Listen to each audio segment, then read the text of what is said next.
রাজধানীর রামপুরায় আলোচিত বলাৎকার ও আত্মহত্যায় প্ররোচনার মামলায় অভিযুক্ত মোহাম্মদ শিহাব হোসেনকে গ্রেপ্তার করেছে রামপুরা থানা পুলিশ।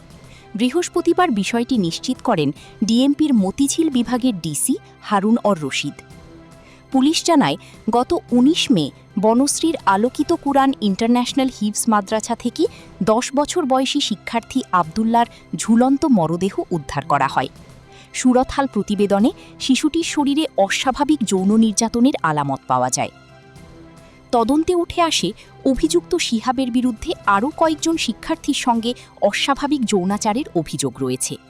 পরে নিহত শিশুর মা রামপুরা থানায় মামলা দায়ের করলে অভিযান চালিয়ে পাবনার বেড়া উপজেলার খাকচারা গ্রাম থেকে শিহাবকে গ্রেপ্তার করে পুলিশ। ঘটনাটি ঘিরে এলাকায় চাঞ্চল্যের সৃষ্টি হয়েছে।